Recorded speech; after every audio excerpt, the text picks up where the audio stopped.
Baiklah, pada hari ini kami akan membahas mengenai studi terorisme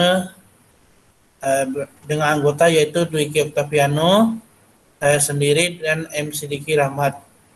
Baiklah, lembar pertama akan dibaca oleh Dwiki.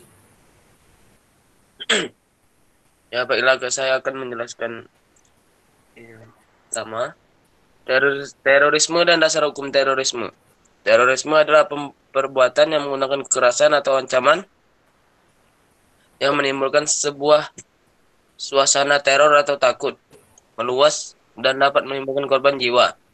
Selain itu, apabila bersifat massal dapat menimbulkan kerusakan terhadap berbagai objek vital. Dasar hukum terorisme adalah antara lain Pasal 5 ayat 1, Pasal 20, dan Pasal 28J Undang-Undang Dasar Negara Republik Indonesia tahun 1945. Undang-Undang Nomor 15 tahun 2003 tentang penetapan peraturan pemerintah pengganti menjadi Undang-Undang Nomor 1 tahun 2002 tentang pemberantasan tindak pidana terorisme menjadi undang-undang. Undang Nomor 6 tahun 2006 tentang pengesahan International Convention for the Suppression of the Financing of Terrorism 1999. Konvensi Internasional Pemberantasan Pendanaan Terorisme 1999. Baiklah, slide selanjutnya akan dibacakan oleh Sidik. Ya, baiklah, saya akan melanjutkan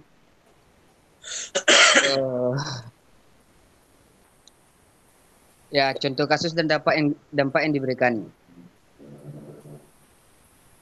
Pengeboman malam Natal Indonesia 2000, pada tahun 2000, pada malam Kudus itu terjadi serentetan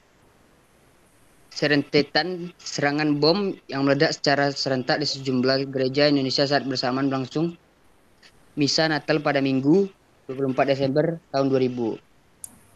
Rangkaian ledakan bom pada malam Natal 2000 tersebut terjadi secara bersamaan. Hanya berbeda beberapa menit di beberapa kata di Indonesia dalam hitungan menit berhasil merenggut nyawa 16 jiwa dan melukai 96 lainnya serta mengakibatkan 37 mobil rusak.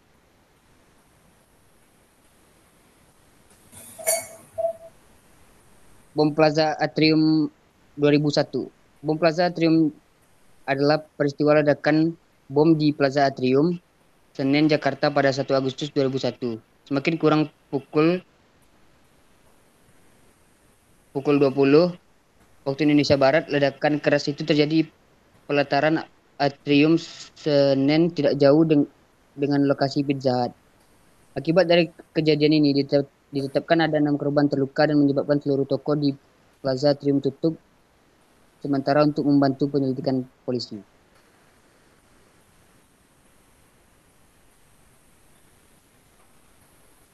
Bom Bali 2002.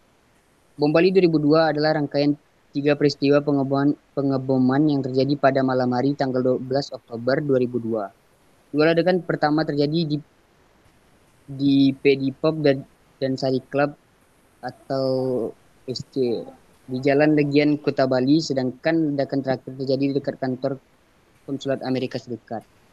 Walaupun jaraknya cukup berjauhan, dampak yang diberikan adalah 202 orang korban jiwa dan 209 orang korban luka atau cedera. Selain itu, dampak juga berpengaruh pada sektor pariwisata akibat dari dikeluarkannya travel warning oleh beberapa negara asing, belum lagi kecaman dari penjuru dunia. Pengeboman Hotel Marriott 2003. Peristiwa ledakan bom di Hotel JW Marriott di kawasan Mega Kuningan, Jakarta, Indonesia pada Selasa 5 Agustus 2003. Ledakan itu berasal dari bom mobil bunuh diri dengan menggunakan mobil Toyota Kijang. Ledakan tersebut menewaskan 12 orang dan mencederai 150 orang. Bom Palopo 2004. Bom Palopo adalah peristiwa ledakan bom di kafe Bukit Sampado Indah di Kecamatan Wara, Kabupaten Luwu, Palopo, Sulawesi pada 10 Januari 2004. Ledakan tersebut menewaskan 4 orang.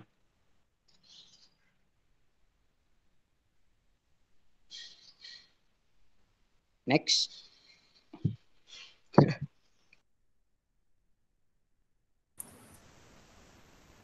Lanjut. Yaitu solusi pencegahan terorisme. Yang pertama adalah meminimalisir kesenjangan sosial. Kesenjangan sosial yang terjadi juga dapat memicu munculnya pemahaman radikalisme dan tindakan terorisme. Maka dari itu, pemerintah harus mampu merangkul pihak media yang menjadi perantaranya dengan rakyat sekaligus melakukan aksi nyata secara langsung kepada rakyat. Begitu pula dengan rakyat, mereka harusnya juga selalu memberikan dukungan dan kepercayaan kepada pihak pemerintah bahwa pemerintah akan mampu menjalankan tugasnya dengan baik. Yang kedua adalah meningkatkan pemahaman akan hidup bersama. Meningkatkan pemahaman tentang hidup kebersamaan juga harus dilakukan untuk mencegah munculnya pemahaman radikalisme dan tindakan terorisme. Meningkatkan pemahaman ini ialah terus mempelajari dan memahami tentang artinya hidup bersama-sama dalam bermasyarakat bahkan bernegara.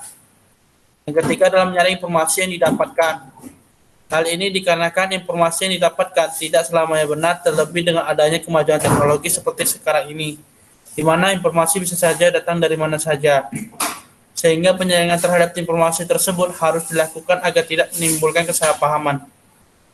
Adalah terakhir, Wiki.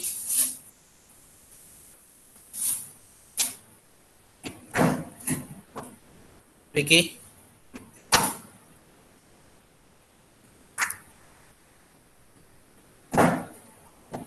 Dwik, gak ada suara, Dwik.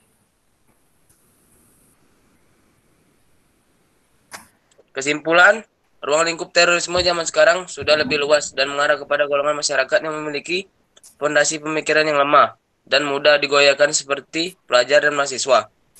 Dan aksi pengeboman selalu dilakukan dengan jeda-jeda yang cukup untuk membuat kita lengah. Lupa dengan adanya terorisme, walau pelakunya tidak selalu sama, tapi kita dapat menduga kapan mereka mengambil waktu yang tepat. Baiklah, sekian presentasi dari kami. Terima kasih.